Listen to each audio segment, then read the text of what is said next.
السلام عليكم ورحمة الله وبركاته. شباب نظام الثانوية العامة ونظام البكالوريا جاي لك تحت عنوان ان نظامنا بيتطور مش بيتغير، وده لان احنا ماشيين على اسس ومبادئ علميه وتربويه في توجيهنا لتدريس ماده الفيزيكس لطلابنا الاعزاء، وتعليمهم ازاي يفكروا وازاي نعيد تشكيل مخهم بان هو يدور ورا تحليل المعلومه والتفكير فيها ويفهم صياغه السؤال اللي بيجيله ويعرف فهم الماده وعمقها ويفهم النظر اللي وراها عشان يعرف يوصل للاجابه. طبعا الكلام ده عمره ما يتحقق الا بماثيماتكس قوي يتبع الكلام ده. فخليني اقول لك ليه خدت عنوان الفيديو ده اللي هو نظامنا بيتطور مش بيتغير، عشان اعرف بيه دفعه 27 النظام باذن الله اللي هنمشي بيه سواء لطلاب الثانويه العامه وطلاب البكالوريا. هنتكلم في الاطر العامه اللي هتبقى موجوده. خليني الاول اقول لك ليه نظامنا بيتطور بان انا استعرض معاك احنا عملنا ايه في 26 سريعا، وبعدين اقول لك ايه التطورات اللي حصلت في نظام 27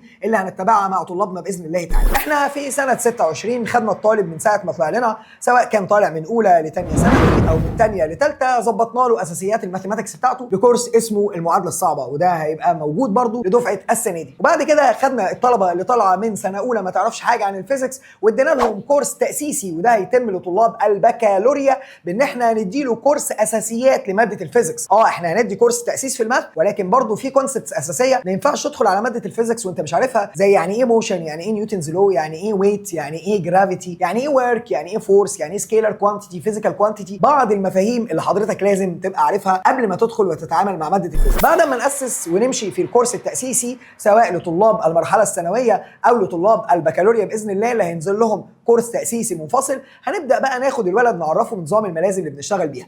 بنشتغل بثلاث ملازم اساسيه، وهي ملزمه المين بوك اللي هي هتبقى بمنتهى البساطه الشرح المستفيض اللي مصمم بعنايه جدا، وفي ان ديزاين كده لطيف للملازم بتاعتنا، وبتبقى دايما فيها حاجات انفوجرافيك وصور وانيميشن وتوضيح وشرح مستفيض كما جاء في كتاب المدرسه او الكتاب الوزاري. ثم بعد كده بعد كل كونسبت، مش كل درس، كونسبت يعني جزء مكتمل من الدرس او مفهوم، نبدا بمنتهى البساطه نحط مجموعه من الاسئله متدرجه الصعوبه، بتبقى سهله ومتوسطه ومحتاجه تحليل اللي احنا بنسميها صعبه شويه، بحيث ان الطالب في ملزمه الشرح يكون عدى على كل مستويات الاسئله. وده اللي انا بعمله مع الطالب سواء كان في السنتر او في الاونلاين، بسميها الشرح والسولفد كويستشنز اللي عليه. بعد ما ينتهي دوري في الشرح واشرح للطالب كل حاجه، ده بيخلصه في السنتر او بيخلصه في الحصه الاساسيه الاونلاين، بيجي دور الملزمه الثانيه وهي ملزمه اسمها الوان ستيب فيرذر. ليه سميناها الوان ستيب فيرذر؟ لانها بتنقلك لخطوه ابعد من ده، وهي خطوه تحتاج تحليل. بنجمع كل الكتب وكل الاسئله اللي في الكتب الخارجيه الهاي ليفل وكل الملحوظات الهاي ليفل. هتقولي ماشي، ما ده يمشي على نظام الثانويه العامه ولكن ما يمشيش على نظام البكالوريا.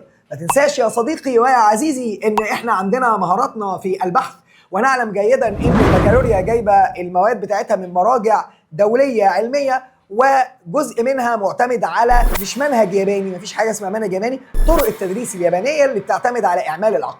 فعندنا المراجع دي كويس قوي، وبالتالي احنا بمنتهى البساطه عندنا مصدر كبير جدا من المعلومات والاسئله هنقدر نستخدمه ونوفر لطلاب البكالوريا اسئله قويه جدا ومتصاغه بصوره قويه. واسال طلاب السنين اللي فاتت عن الاسئله اللي بنصيغها، ولكن في ضوء نواتج التعلم اللي هتحطها الوزاره لمنهج البكالوريا باذن الله تعالى. لان انا وانا بكلمك في الوقت اللي لسه المنهج يعني ما بانش الملامح بتاعته، في اشاعات كده وتسريبات عن المنهج، ولكن لسه الوزاره ما حددتوش رسميا، ولكن هتلاقي مصدر وافر جدا من الاسئله. فسواء كنت طالب ثانويه عامه او طالب بكالوريا، هتلاقي الملزمه اللي اسمها وان ستيب فيرذر اللي هي هتعلى بمستواك وتبدا تتناقش في الحاجات اللي محتاجه تحليل ودقه وفهم. ودي ضروريه على كل الطلاب اللي بتسعى لكليات القمه انها تشتغل منها وتفهم اسئلتها. وعادي لو لقيت اسئلتها او المعلومات اللي فيها محتاجه تحليل شويه، المهم انك تدركها وما تسيبهاش تعدي من تحت. ثم بعد كده ينتهي دورنا كشرح وزياده في المعلومات الهاي ليفل وتعمقنا في المنهج. يجي دور الواجب، وده دورك يا بطل. اوعى تفتكر ان ملازم الواجب عندنا سواء في نظام الثانويه العامه او البكالوريا هتيجي كوبي بيست من اللي اتشرح. ده كده ابقى انا بتوهك وعايزك تعتقد اعتقاد زائف ان انت بقيت جامد جدا بمجرد انك لقيت الشرح هو الواجب. ولكن انت فين اعمال عقلك؟ فين قدرتك على قرايه السؤال وتحليله؟ هو احنا اخر السنه لما هنيجي هنلاقي الامتحان كوبي بيست، ولا هنلاقي اسئله شكلها جديد وطريقه صياغتها جديده؟ وعلى الطالب في هذه اللحظه اذا كان هو ثانويه عامه او بكالوريا انه يحلل السؤال ويفهم المغزى من وراءه ويبدا يفهم النظر اللي وراه، وفي ضوء ذلك يبدا يجاوب. فلا بد ان ملازم الواجب بتاعتنا تبقى متدرجه الصعوبه. هينزل لك المستوى السهل اللي هو الايزي يعني، وده بيبقى عباره عن اسئله سهله هدفها ان احنا نتاكد انك مذاكر، لان في تصنيف اسمه بلوم تاكسونومي اللي هو بيبدا اول مرحلتين فيه مرحله المعرفه وتذكرها، فهنبدا نتاكد انك عارف المعلومه وتقدر تفتكرها. ثم بعد كده ننتقل للمرحله اللي بعدها وهي مرحله الاسئله المتوسطه. دي بقى الاسئله اللي بيبقى فيها شويه تحليلات وتعمق، ونبدا بقى الطالب ينتقل لمرحله اعلى في حاجه في التربوي اسمها او في علم التربيه اسمها بلوم تاكسونومي، وهو ان هو يحلل وان هو يربط ما بين الافكار اللي هو اخدها الاناليسيز والسينثيسيس، فيبدا ان هو يربط الافكار بينها وبين بعض، ويبدا يلاقي مستوى الاسئله اصبح اتقل شويه ومحتاج تحليل اكبر شويه. طيب نخلص كده، يدخل على الاسئله الهارد اللي فيها كرياتيفيتي وكرييشن. الطالب لازم يبدع عشان يوصل للحل، وما تخافش لو ما وصلتش للحل يعني في الاسئله دي، احنا هنعلمك وتدريجيا هتبدا تتعود على نمط التفكير وتتعود ازاي بتتعامل مع هذا النوع من الاسئله. وطبعا بيبقى فيه اسئله MCQ واسئله مقاليه عشان نتماشى مع نظام الثانويه او نظام البكالوريا، كل واحده وفقا للوزن بتاعها، لان وزن الاسئله المقاليه في نظام البكالوريا هيكون اكتر شويه. كلام جميل. وبكده يبقى احنا ادينا للطالب في ملزمه الواجب كل الاسئله متدرجه الصعوبه وراعينا فيها جميع المستويات التربويه، وكل ده بيبقى في ضوء نواتج التعلم. ولكن يا صديقي لما بنختار الاسئله بنختارها في ضوء نواتج تعلم الوزاره وليس بصوره عشوائيه، لان احنا يهمنا ان احنا ندرب الطالب على ان هو يمشي وفقا لنواتج التعلم. خلصت ملزمه الواجب وده اللي كنا بنعدي عليه. بنسيب الطالب على الوضع ده؟ ابدا. كل طالب بيحضر في السنتر بيمتحن كويز قبل ما يدخل في السيشن بتاعته، وبعدين بيحضر معانا في السنتر زي ما قلنا شرح، وبعدين بيبدا يرجع البيت ياخد ملزمه الوان ستيب ويبدا يظبط دنيته ويحل الواجب. طب لما يجي الحصه اللي بعدها بيتبعت لولي امره درجه الواجب بتاع الحصه اللي فاتت ودرجه الكويز اللي امتحنها، ويتبعت له حضوره وغيابه اول باول.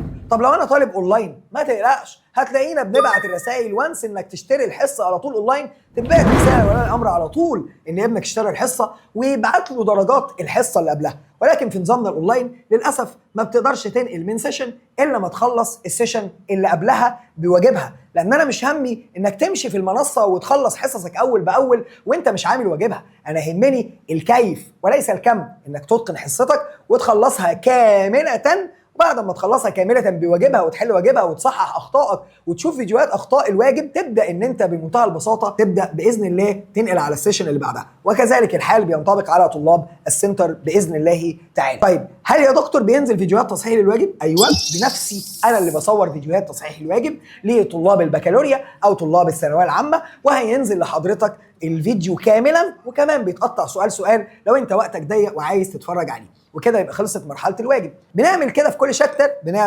شابتر، طب لو الشابتر خلص بنسكت؟ لا، بنعمل مراجعه على الشابتر اسمها ورك شوب. ايه الورك شوب دي؟ بننزل بعد انتهاء الشابتر اللي هو بيكون فتره يعني تتراوح ما بين ال5 اسابيع وال8 اسابيع، عباره عن ورك شوب، مراجعه او ورشه عمل فيها شرح للشابتر واسئله للسنوات السابقه لنظام الثانويه العامه، وبيبقى اسئله متنوعه وفقا للتقييمات الوزاريه اللي الوزاره وعدتنا بيها، واسئله من عندنا لنظام البكالوريا، لان نظام البكالوريا يبقى عندهم كراسه التقييمات. يعني بعد كل شابتر في مراجعه تاني، شرح وحل، ونفضل ماشيين كده طول السنه. متابعه مع ولي الامر، كول سنتر موجود طول السنه من 10 الصبح لحد 7 بالليل ما عدا يوم الجمعه، متابعه دوريه، مكالمات مونيتورنج لطلاب السنتر والاونلاين، بنتابع مستواهم ونعرف هو واصل فين، ونتابع مع ولي امره ونعرف ولي امره هو خد كام حصه ومتاخر كام حصه ومراكم كام حصه وواجبه متاخر فين. وما بنسمحش للطالب ان هو يستمر في النظام بكسل. يعني ايه؟ يعني اي طالب كسول بنقفل عليه الاكونت. انا اسف، انت طالب شهاده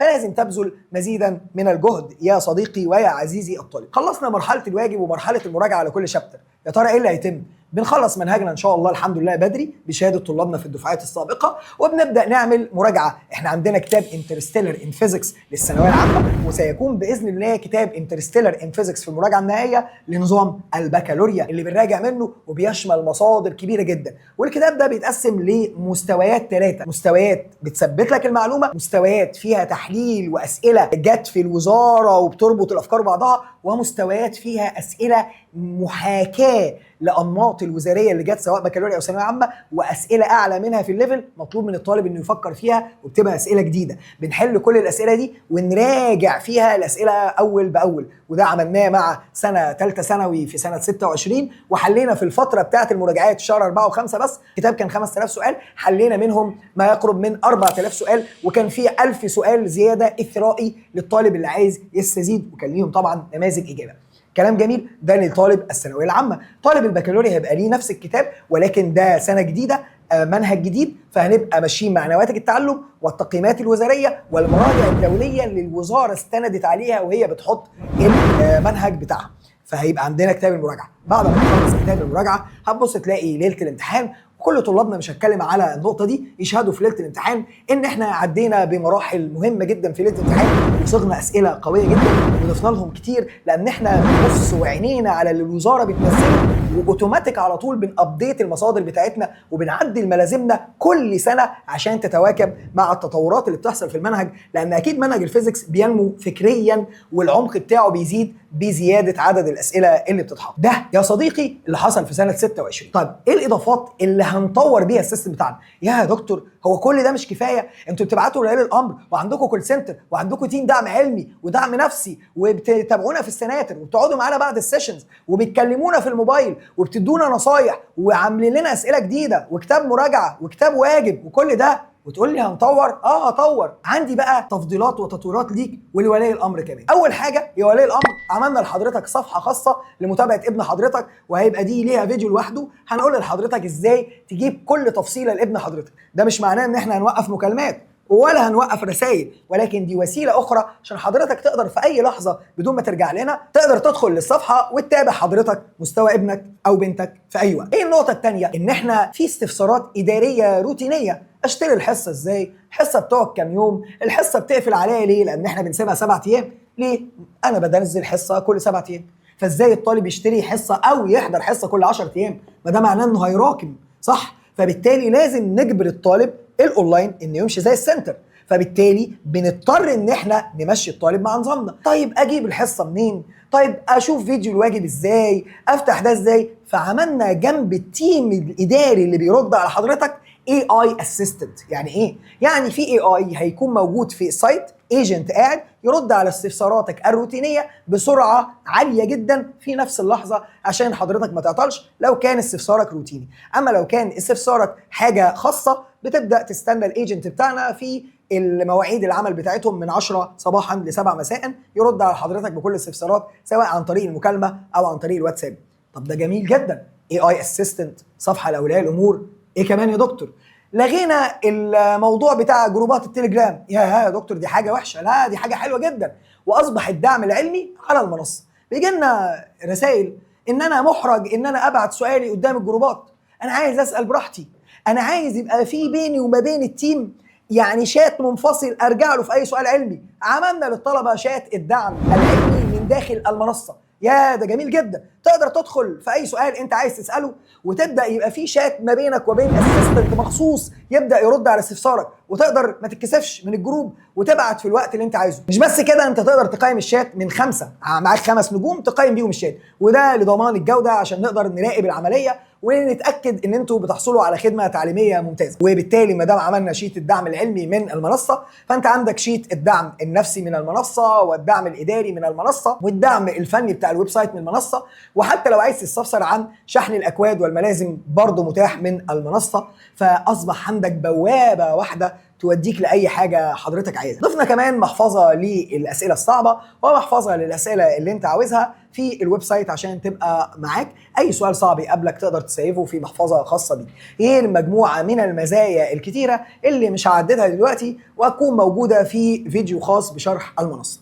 اتمنى كده اكون شرحت لك بايجاز النظام بتاعنا. خليني بقى الخص لك اللي احنا قلناه في مجموعه من النقاط. 1، نظام الثانويه العامه او البكالوريا هينزل للثانويه العامه كورس تاسيسي وللبكالوريا كورس تاسيسي. نظام الملازم هينزل 3 ملازم من بوك وان ستيب وواجب متدرج الصعوبه للثانويه والبكالوريا، هيزيد عليهم للبكالوريا كراسه للتقييمات اللي هتنزلها الوزاره، واذا الوزاره نزلت لثالثه ثانوي كراسه تقييمات فاحنا مع اي حاجه هتنزلها الوزاره.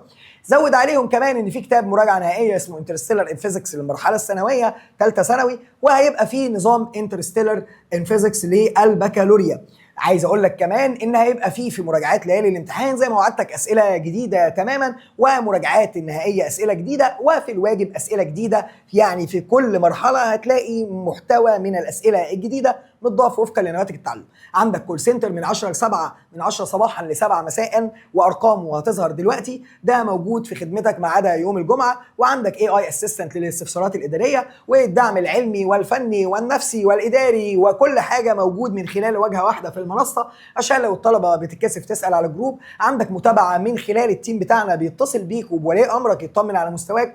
الرسائل بتتبعت لاولياء الامور اول باول، سواء طالب سنتر او طالب اونلاين، بدرجات الكويزز ودرجات الواجب اللي الطالب بياخدها اول باول في السيشنز بتاعته. ده غير ان ولي الامر عنده داشبورد يقدر يدخل ويشوف بنفسه مستوى ابنه او بنته. دايما احنا في ظهركم، ودايما باب الاكاديميه مفتوح لاي استفسار، وبنرحب لاي استفسار. وبالتالي دايما عايزين طلابنا يسعوا نحو القمه وما يرضوش بالحاجه القليله او الحاجه اللي فيها كسل. دايما الطالب اللي بيحاول يوصل للقمه بيسعى، ودايما ربنا قال وأن ليس للإنسان إلا ما سعى وأن سعيه سوف يرى. شدوا حيلكم يا شباب، وإن شاء الله بداية سنة خير علينا كلنا وبالتوفيق، وربنا يفقهنا في أمور دنيانا وديننا يا رب، اللهم آمين. وينفع بيكم ويوفقكم دايما يا رب. كان معاكم دكتور محمد. سوري الفيديو طويل شوية، ولكن كان لازم نقول كل التفاصيل الخاصة بينا زي ما أنا قلت لحضراتكم. طبعا مش هننسى ان في طلاب كتير هتسالنا على نظام سنه تانية ثانوي القديم، فده موجود بس هيبقى اونلاين فقط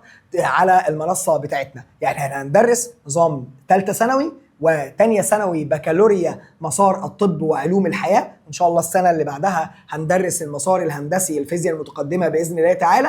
وطلاب تانية ثانوي اللي مستمرين في النظام القديم احنا مش ناسيينكم، ولكن هيكون اونلاين فقط باذن الله تعالى. كان معاكم دكتور محمد، اشوفكم على الف خير. سنه سعيده، سنه موفقه، سنه كلها نجاحات، ونبدا السنه بتاعتنا بسم الله الرحمن الرحيم.